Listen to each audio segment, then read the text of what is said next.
Hello viewers, আমি রাকিব হাসান। আমার YouTube channel টেকটিউবের পক্ষ থেকে আপনাদের সবাইকে জানাচ্ছি আন্তরিক শুভেচ্ছা ও অভিনন্দন। আজকের আমাদের টপিকস হলো যে কোনো ফাইলকে কিভাবে পিডিএফ ফাইলে রূপান্তর করা, তা মাইক্রোসফট ওয়ার্ডের ফাইল হোক বা মাইক্রোসফট এক্সেলের ফাইল হোক বা যে কোনো ছবি হোক না কেন, মাউসের একটি মাত্র ক্লিক করেই কী করে যে কোনো ফাইলকে পিডিএফ ফাইলে রূপান্তর করতে হয় সেই টিউটোরিয়ালটা আজকে আমরা দেখব। সাথে সাথে আমরা দেখব যে কোনো পিডিএফ ফাইলকে কিভাবে এডিট করতে হয়। তাহলে চলুন কথা না বাড়িয়ে শুরু করি।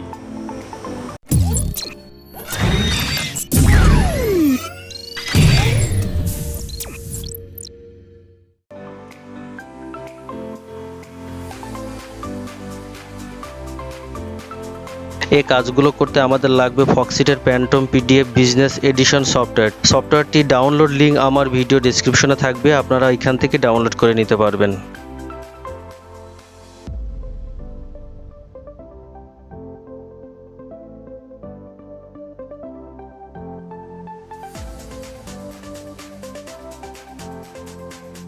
সফটওয়্যারটি ইনস্টল করার পর পিসিতে দুটি সফটওয়্যার সেটআপ হবে, একটি ফক্সিট PhantomPDF, অপরটি ফক্সিট Phantom অ্যাডভান্স এডিটর।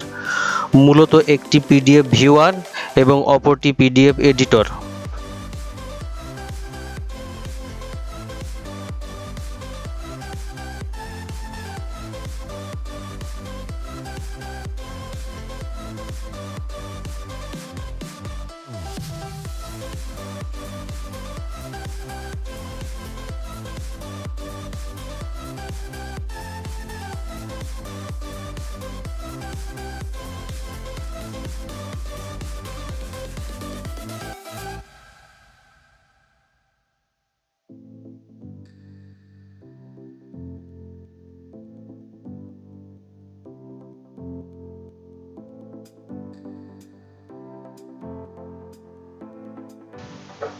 আমরা এখন এমএস ওয়ার্ড ও এমএস এক্সেলের দুইটি ফাইল একসাথে পিডিএফ করার জন্য ফাইল দুটি সিলেক্ট করে জাস্ট মাউসে রাইট ক্লিক করে এর মেনু থেকে কনভার্ট টু পিডিএফে ক্লিক করি।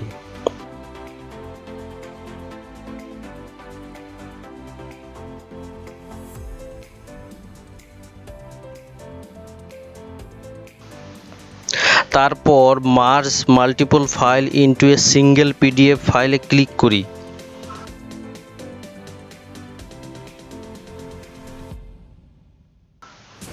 এরপর ফাইলটি সেভ করি। ব্যাস, সাথে সাথে হয়ে গেল আমাদের পিডিএফ ফাইল।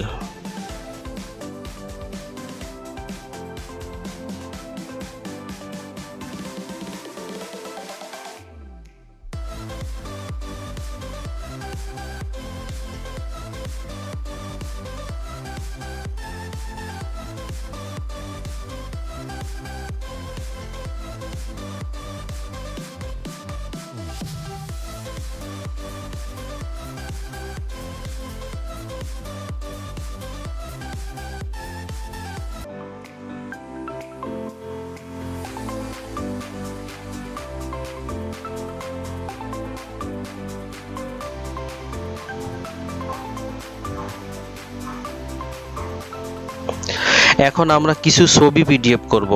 আমার এখানে 9টি ফটো আছে, এগুলো সব একসাথে সিলেক্ট করে আগের মতো একইভাবে মাউসের রাইট ক্লিক করে মেনু থেকে কনভার্ট পিডিএফে ক্লিক করে আগের মতো সেভ করি। তাহলে সব ছবিগুলো একসাথে পিডিএফ ফাইলে সেভ হয়ে যাবে।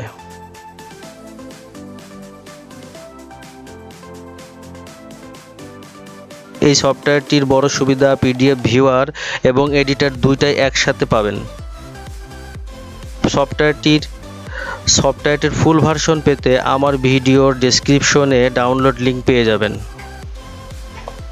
এখন যদি আমরা কোনো পিডিএফ ফাইল এডিট করতে চাই তাহলে ফক্সিট PhantomPDF এডিটর ওপেন করে খুব সহজে পিডিএফ ফাইলটি এডিট করে নিতে পারবো।